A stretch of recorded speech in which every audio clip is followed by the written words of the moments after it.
All right, what's up, y'all? It's Cam. Just locked this deal up off market. I'm gonna tell you guys the numbers here in a few. Look at this though, tucked up in the nice little neighborhood. Look at this farmland. This is why I love Oklahoma.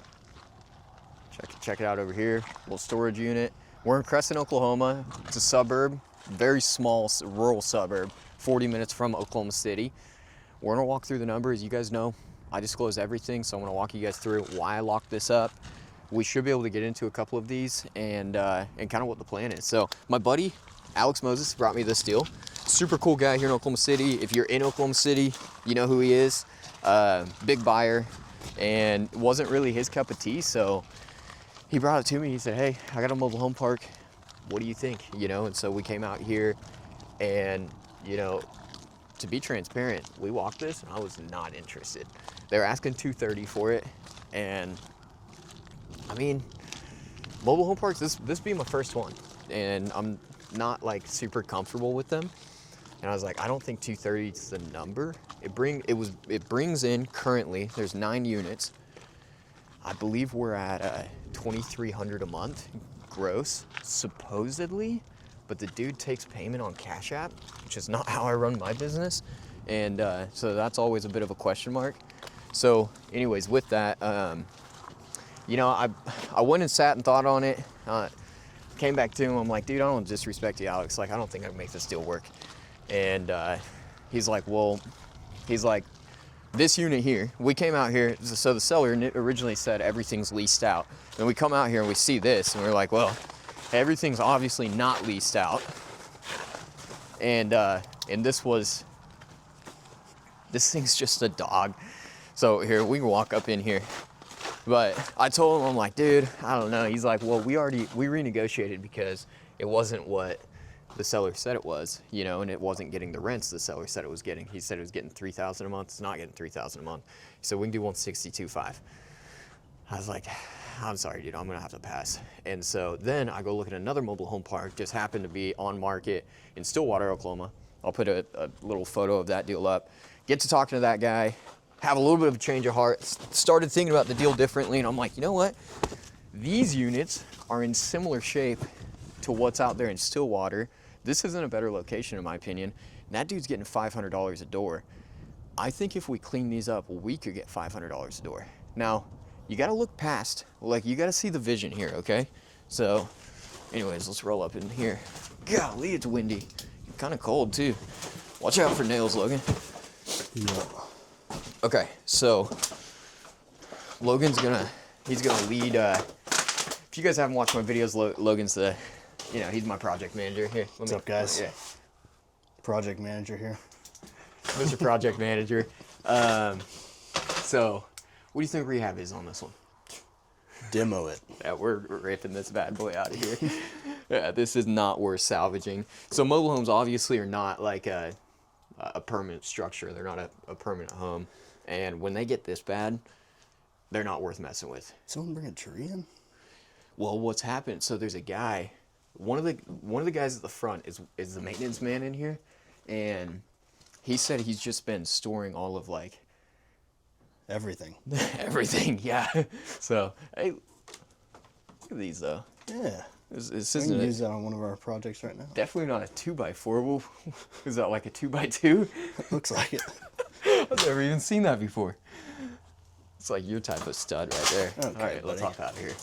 So this one needs to be demoed. We pull this thing out. Now, around Oklahoma, I know that I can get a cheap single wide. I actually had one offered to me last year, which I'm kind of beating myself up about. It was offered to me for free. It was livable, in good shape, like 2004 model. I just didn't have anywhere to put it, and you gotta pay to have them dropped. Like, obviously, somebody's got to bring it out here, so I passed on it. But I think I can, 15, 20 grand, I can pull a pretty decent one out here. Then we have to connect to utilities. Obviously, we've got electric we've got to connect to, and then I believe we have gas. You can see gas in the back. And so here's something to think about when you guys are looking at mobile home parks. Once again, I don't want to speak out of my ass, but I'm familiar with real estate. We bought and sold. I hold 12 million under management currently, and I understand how real estate works, multifamily, and so it's just a different asset. There are different things, and I'm sure I'll learn my fair share of mistakes on this, But something that I'm looking at right now, firstly, you want to look at wet utilities. So we have city water and we have city sewer. So some mobile home parks are going to have like one giant well, and they're going to have a lagoon. That's pretty common setup here in Oklahoma. This one's on city water, city utilities, each of these lots. The water I'm not necessarily worried about, but the sewer I am. I want to scope all of these lines. So that's one thing, like Logan's going to come out here next week with our plumber. We're going to scope all these sewer lines and just see what type of shape they're in and what they are. Because if they're all cast iron and shot, I mean, if we're talking about replacing 9 of them, it might be 40 or 50 grand. What did you budget for that? I'm budgeting anything. I just locked it up based off the numbers, and that's why we got to do our due diligence. Yeah. So here's the deal. I plan on closing this unless something catastrophic comes up. I know that we're going to need a significant amount of rehab. We're obviously going to have to replace one of these units. The other ones are okay, and so we got to do our due diligence. And so unless something super catastrophic comes up or the numbers just don't make sense, we're just going to get in here and figure out what it is. I've got $1,500 earnest money up, but more importantly, I told my buddy Alex that I'd buy this deal, and so I plan on buying it unless something just crazy happens. So anyways, that's the goal right now. So this one is vacant.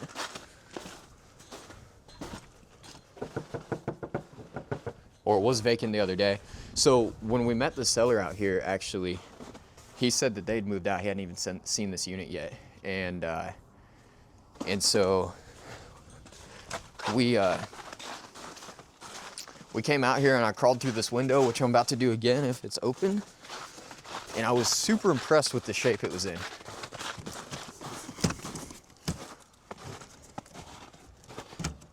All right, this was open the other day.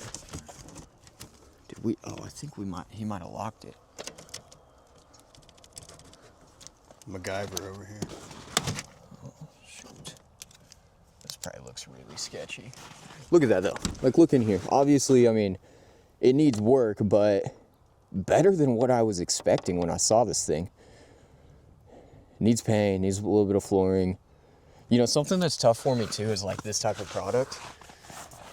We're renting these for $500 a month. I obviously don't want to be a slumlord, but we're not gonna rehab this like we are a 3-2 in Midwest City or Edmond, and so that's something I kind of have to get over as well. There's a couple different plays that we can go with this.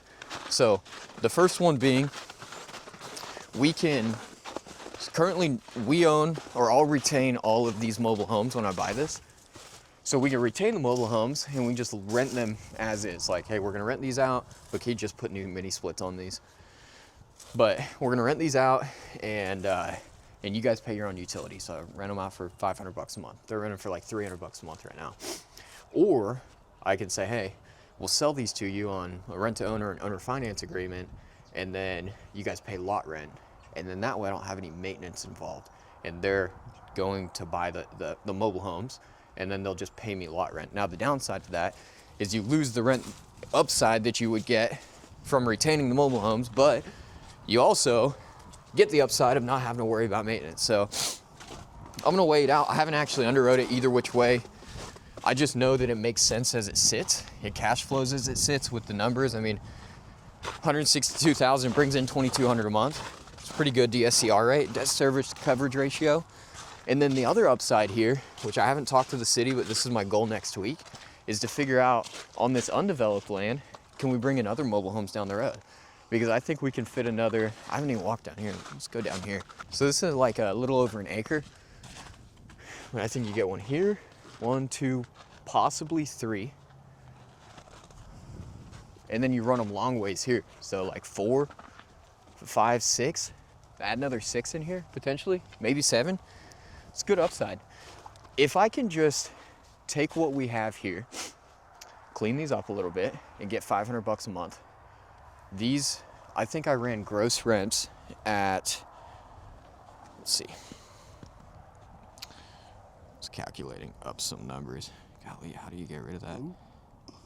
Okay, so if we do 9 times. Sorry, the camera's are you bugging. good? 9 times 500. It's 4,500 a month. And then what? The camera's locked. Oh, and then we add in another like 7, and we'll just say that we get another 7 units out here at 500. we're 8,000 a month just on this little park. Obviously, we won't be in 162,000 at that point. We're gonna be in higher, but there's good potential on this, you know. And so when I came out here, I got a little scared of just the condition it was in and kind of what we were looking at, and then I just had to see from a different perspective. I went and looked at that one out there in Stillwater, and I've looked at plenty of mobile home parks, but usually they're 5, 6, 7, 800,000. And I know a lot of people have gotten burned on these, and so I'm like, I don't want to buy something for 600 grand and just be in a real headache, you know, like a real world of hurt.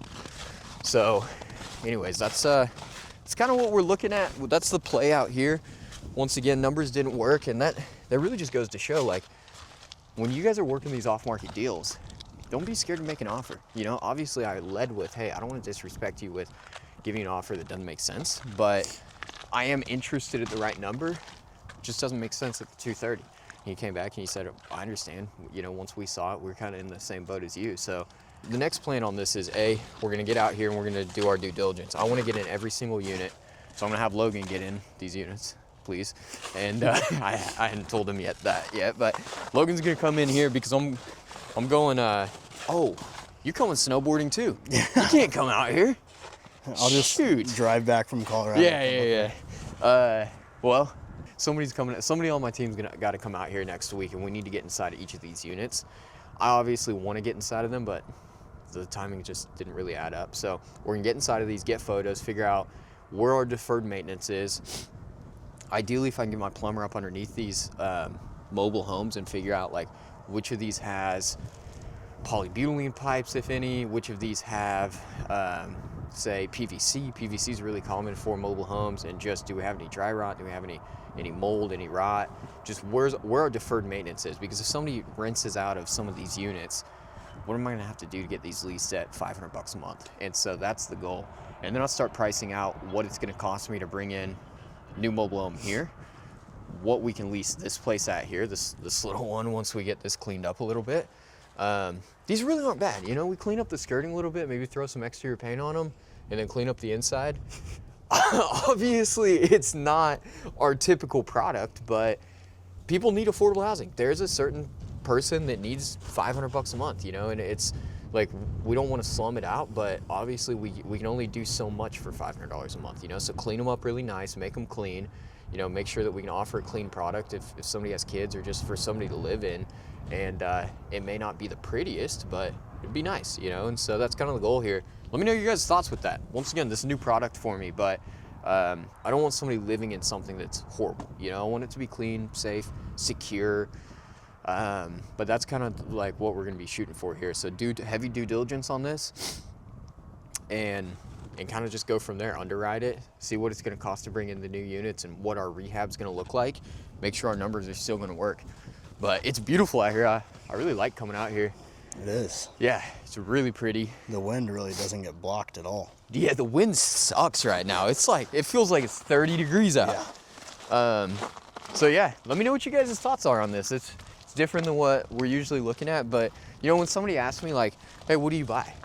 I'm not scared to buy anything. If the deal makes sense and I think I can make money without losing my ass, let's buy it. And I think that's a testament to kind of where I've been able to go, and what I've been able to do is, like, I'm willing to take risk, and I'm willing to cut my teeth and kind of learn as I go, as long as I know that I'm okay with my worst case scenario. My worst case scenario on this is a lot of headache, and I'm okay with that.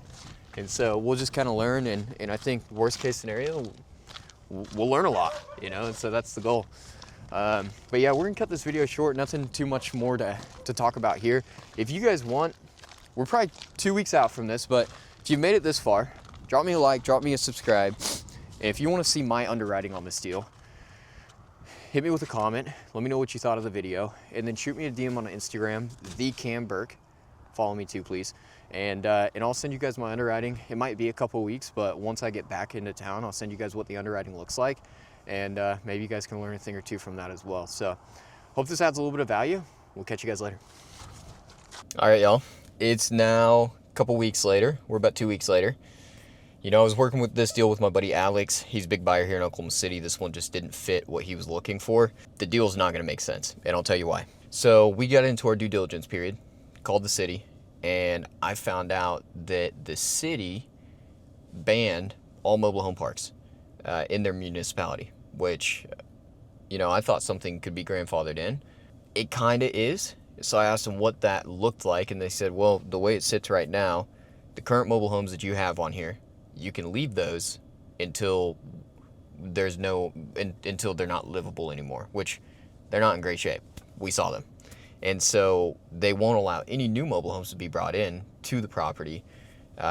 So no future development with mobile homes, which kind of sucks because, you know, they even alluded to it that they need affordable housing in their area, and that's about as affordable as you get is a mobile home. And so, you know, I worked with them with some options. They said that anytime ownership changes, they require a new CO, which means there's no telling what they're going to require the current mobile homes to be fixed up to. I haven't even seen those current mobile homes. You know, we were coming back into town and we were gonna go walk those, coming back from that ski trip. But we worked in it every way that we could.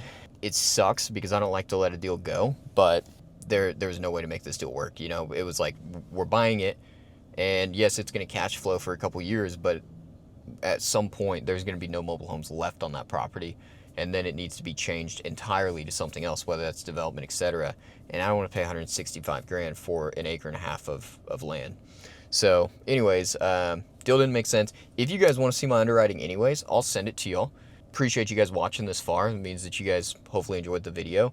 And then I want to let you guys know as well, this next Saturday here in Oklahoma City, I'm holding a one-day event. We're going to talk about constraints.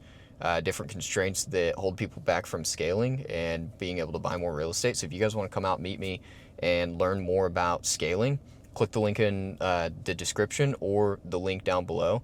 And if you guys can, like, subscribe, comment. Appreciate you guys for watching this far. Hope it adds a little bit of value, and I'll catch you guys later.